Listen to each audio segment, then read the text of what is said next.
In this video, we're going to talk about what is prayer, and then more specifically, what is centering prayer. So when we begin to introduce people to centering prayer, they'll sometimes ask, is this really prayer? And our response is usually something like, well, what is prayer? I grew up, as I mentioned before, in the Catholic Church, in which many of us are referred to in the Catholic faith. They're actually often referred to as conventional Christians. I never heard that term before.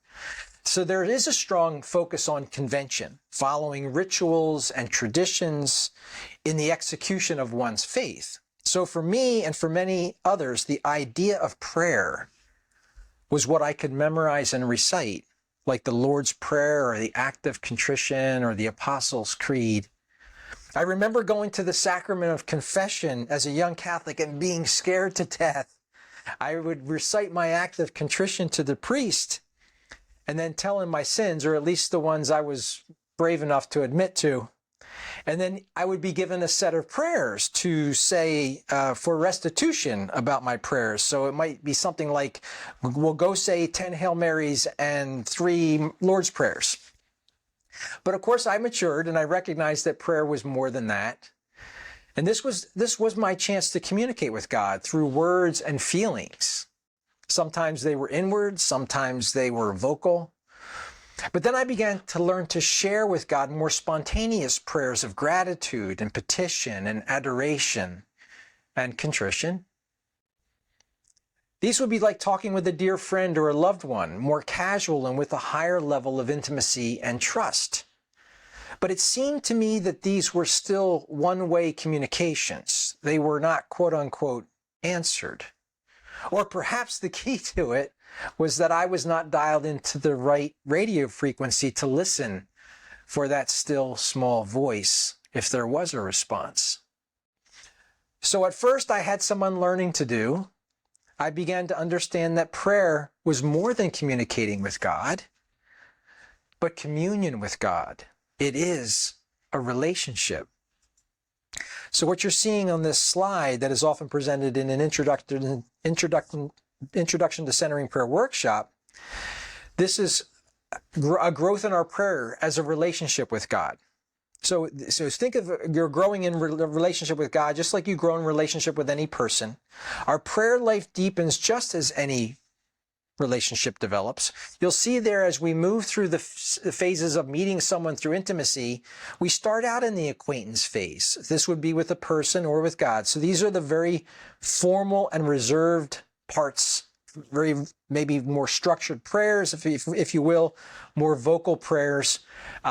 As I often remember when I met Anna, we were at a coffee early on a Monday morning, and we had just met, so we were acquaintances. And I remember it was very formal. I was trying to make sure that I was articulating well and that my posture was good, and it was very watching where my hands were, those kinds of things. It was very structured, very formal. But as our coffee went along, we moved to a level of friendliness. And this would be what is referred to in that slide as reflective prayer, where it's still formal, but there's more structured prayer times, spiritual reading, that type of thing. So there was a friendliness, a more comfortable. But then over the days and weeks afterwards, we became friends. So we moved to the friendship stage of relationship where there was a growing trust and comfort. Our hearts were open to each other a bit more. So this is what in the prayer life we would refer to as responsive prayer. It definitely was much more conversational, much more interactive, response, if you will. And then when we finally got to a stage where we were committed to one another, where we had moved that stage to intimacy, there was a complete openness to one another and a trust and a faith in the other person as our partner. This is the same as our developing relationship with God in prayer.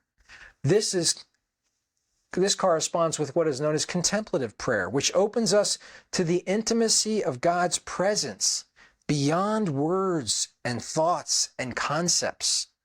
It is a resting in and with God.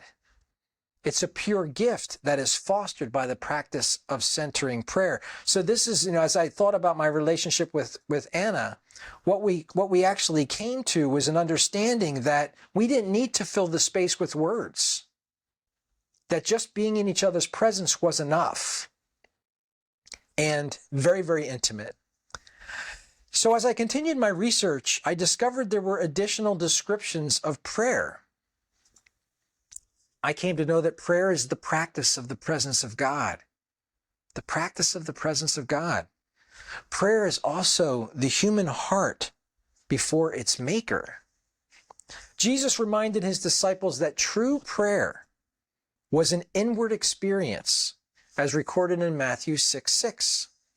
When you pray, go to your inner room, shut the door, and pray to God who is in that secret place. And your God, who sees all that is done in secret, will reward you. There are countless Christian mystics from the early desert mothers and fathers throughout the centuries, including John Cassian, the anonymous author of the famous book, The Cloud of Unknowing, Teresa of Avila, St. John of the Cross, Teresa of Lisieux, Thomas Merton, and Thomas Keating. Teresa of Avila describes contemplative prayer as, quote, nothing else than an intimate sharing between friends. It means taking time frequently to be alone with God, who we know loves us. We can imagine God as our intimate friend with whom we share everything. We can talk to the divine about our needs and complaints and difficulties.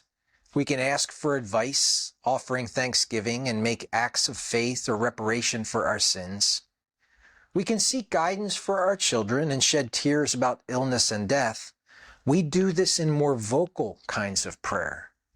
Quite frequently, the most efficacious way to pray is in darkness, emptiness. When we find ourselves simply open to the vast mysteries surrounding us, when we center our hearts on an obscure faith and are absorbed into the divine presence. This is the contemplation of night, where darkness quiets the soul and we surrender to unknowing. And Thomas Merton offers this prayer: your brightness is my darkness. I know nothing of you, and by myself, I can't even imagine how to go about knowing you. If I imagine you, I am mistaken. If I understand you, I am deluded. If I am conscious and certain I know you, I am crazy. The darkness is enough. Centering prayer is a silent meditative prayer beyond words, concepts, and images, and resting in the present moment just as it is, with no need to change anything and without the need to control the experience. When we use words to pray, we speak to God. When we sit in silence, we get to listen to God. So very briefly, here are the guidelines for practicing centering prayer. As we like to say, these are deceptively simple because for many, this is the first time that they will have a chance to observe what is happening in the mind, and it may not be very comfortable. In our guidelines, the first guidelines, choose a sacred word as a symbol of your intention to consent to God's presence and action within. The sacred word is a 1 or 2 syllable word. Examples can be yes, joy, peace, om. Do not change the word during the period of prayer because this would engage in thoughts. Guidelines 2, sitting comfortably with eyes closed, settle briefly and silently introduce the sacred word as a symbol of your consent to God's presence and action within. Guidelines 3, and this is very important, when engaged with your thoughts, return ever so gently to the sacred word. And that's it. At the end of the prayer period, we do recommend remain in silence with eyes closed for a couple of minutes. I do recommend that you find and participate in an introduction to Centering Prayer workshop in order to go deeper and to understand this practice. And to practice in community is easier that way. What are the gifts of Centering Prayer? The gifts of Centering Prayer come with time and consistent dedication to this practice. It's not a practice that brings you peace every time. In fact, it may be uncomfortable at times as you grow in self-awareness.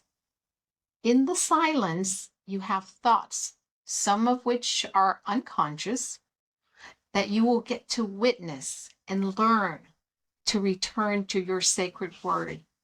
And when you do this repeatedly, you build sort of a muscle to pull away from thoughts and emotions that might otherwise overcome you.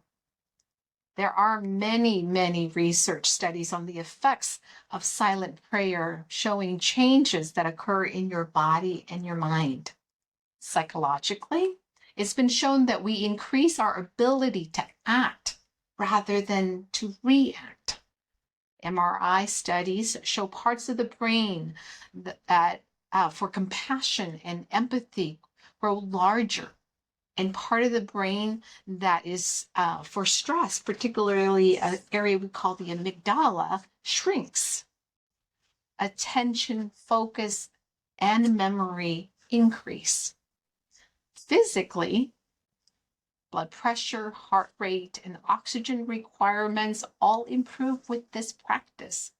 This practice changes our physiology, our biochemistry, and even our genes.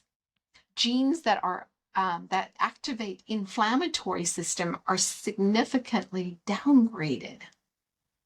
Spiritually, there's a deeper relationship with the divine expressed through our ability to reduce obstacles such as guilt, fear, anger, and unworthiness.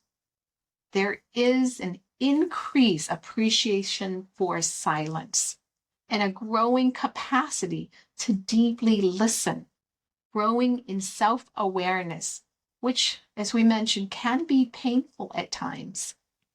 And there is an increased oneness with God, the whole human family, and all of creation. There is a growing awareness of the social application of the gospel and a wish to serve God's world, all while increasing the ability to live more and more in the present moment as it is, not as I would wish it to be. What we do recommend, again, is to try centering prayer on your own, following the guidelines that I just reviewed, for just 5 to 10 minutes to start. You can use a phone timer or download a meditation timer. But again, we strongly recommend attending an introduction to Centering Prayer workshop in your area, and we will provide links to local, national, and global workshops.